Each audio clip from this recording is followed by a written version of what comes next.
Sa gitna ng karamihan, gawin mong ang aking kaluluwa ay manatiling tahimik at mapayapa sa iyong banal na presensya. Huwag mong pahintulutan na ang ingay ng mundo ay mag-alis sa akin ng katahimikan na ikaw lamang ang makapagbibigay. Sa mga sandali ng kaguluhan, hinihiling ko sa iyo na balutin mo ako sa iyong kapayapaan. Ang kapayapaang iyon na nakahihigit sa lahat ng pangunawa. Tulungan mo ako, Panginoon, na manatiling nakatuon sa iyong ilaw, sa iyong salita, sa iyong pag-ibig na nagpapabago sa akin at nagbibigay sa akin ng lakas. Naway ang bawat hakbang na aking gagawin ay magabayan mo. At naway hindi kailanman malimutan ng aking puso ang layunin kung bakit ako nilikha. Mahalin at paglingkuran ka ng buong pagkatao ko. Ngayon, Panginoon, nais kong humiling sa iyo ng isang bagay na napaka-espesyal.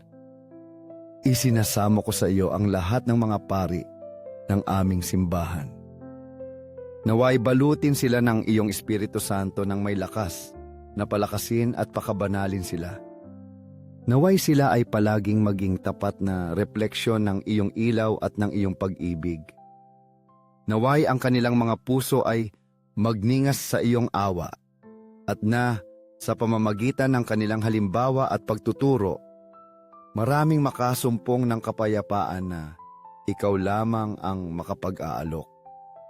Ipinagtatagubilin ko sila sa iyong magiliw at mapagmahal na puso, nagtitiwala ng lubos na ikaw, mabuting pastol, ay gagabayan sila ng may karunungan at pagmamahal sa landas ng kabanalan.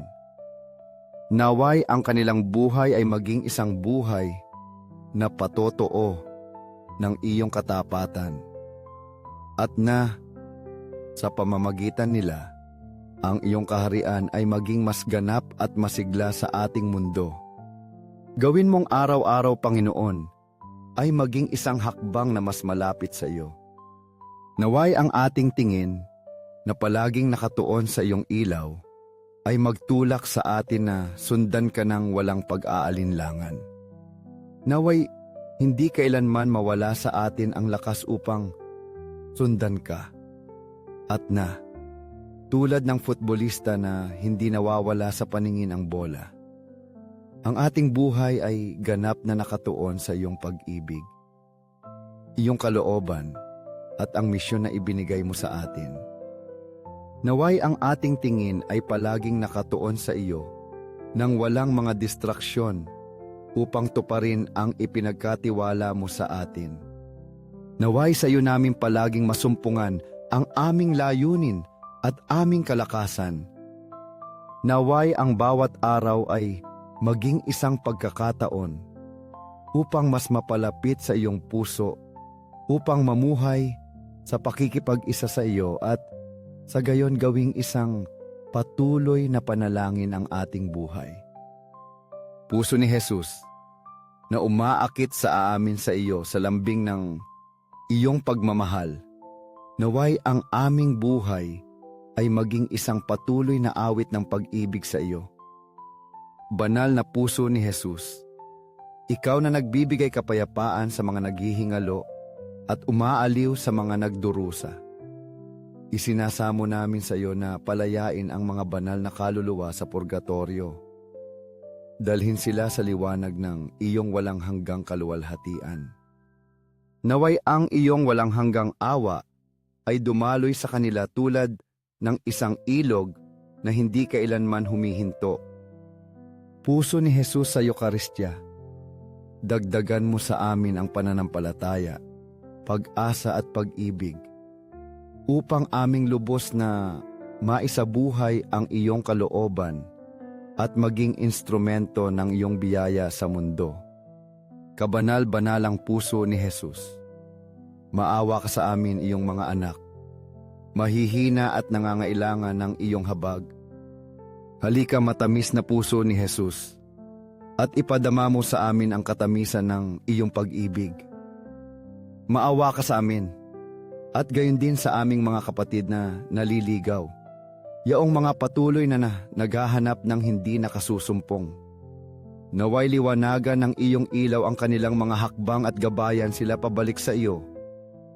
Gawin mong sa bawat tibok ng iyong puso, ang aming pag-ibig sa iyo ay lumago ng walang sukatan.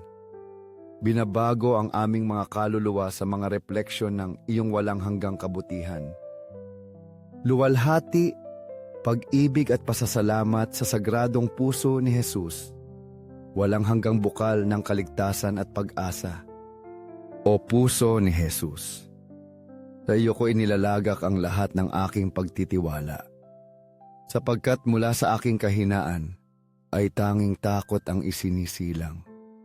Ngunit sa iyong walang hanggang kabutihan, nakasusumpong ako ng pag-asa at lakas. Kabanal-banalang puso, inaliw sa iyong paghihirap ng isang anghel. Samahan mo kami sa aming sariling mga pagdurusa at paghihirap.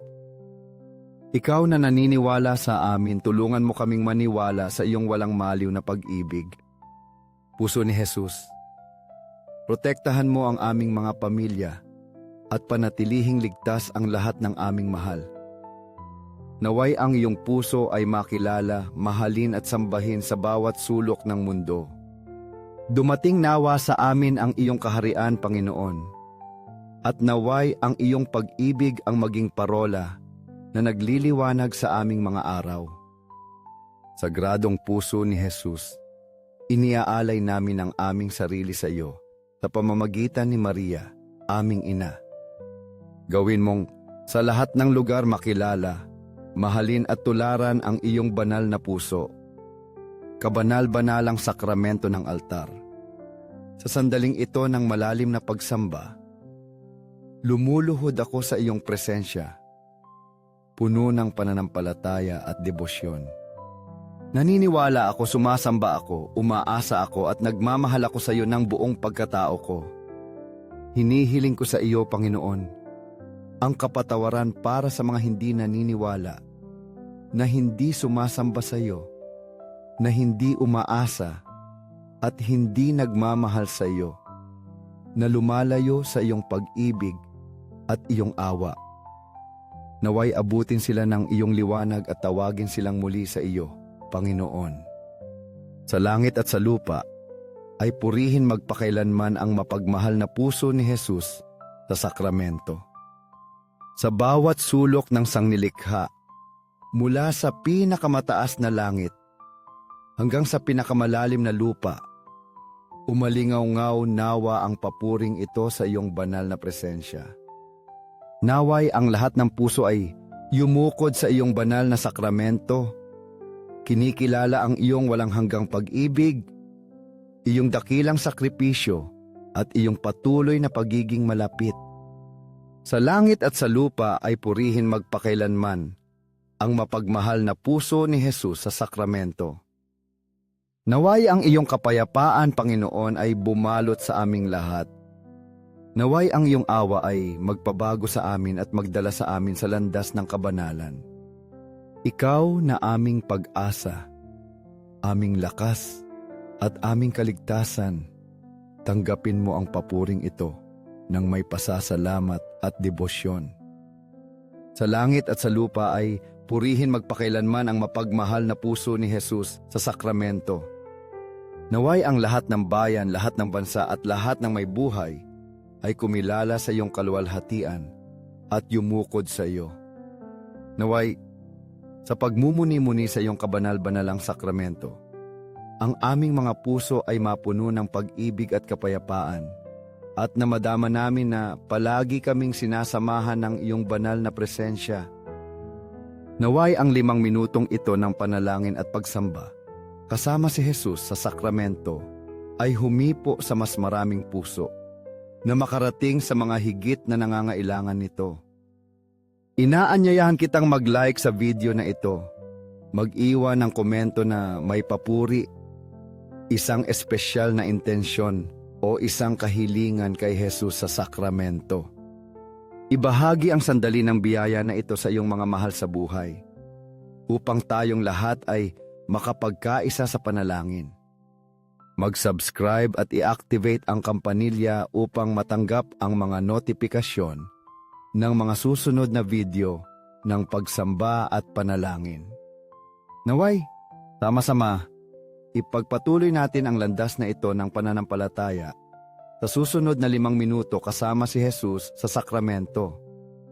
Salamat sa iyong presensya at devotion. 5 minuto kasama si Jesus sa sakramento. Sa ngalan ng Ama, ng Anak, at ng Espiritu Santo. Amen.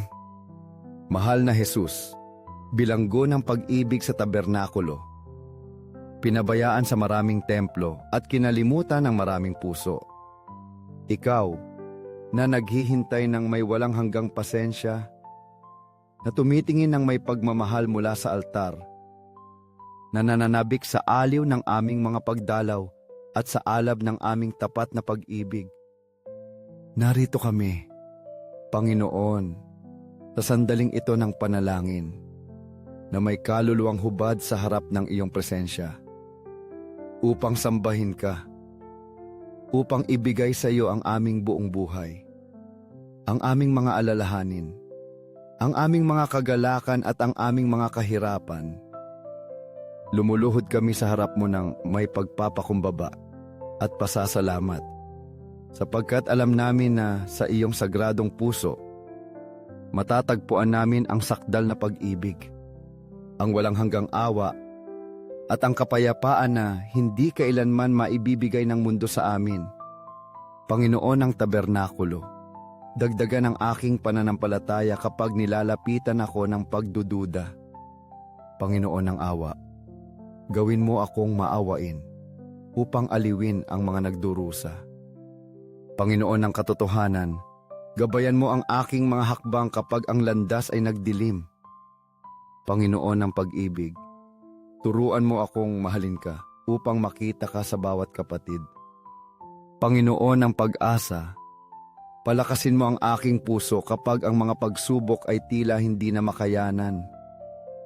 Panginoon ng kapayapaan, gawin mo akong instrumento ng iyong pakikipagkasundo upang dalhin ang iyong liwanag sa mga pusong sugatan. Panginoon ng buhay, nawa ang aking buhay ay maging refleksyon ng iyong pag-ibig, na ang bawat kilos, bawat salita at bawat katahimikan ay maging alay sa iyo. Sinasabi na, minsan si Madre Teresa ng Calcutta ay nakamasid sa isang batang postulante na nagniningning sa emosyon, na naghihintay na tanggapin si Jesus sa Eukaristya.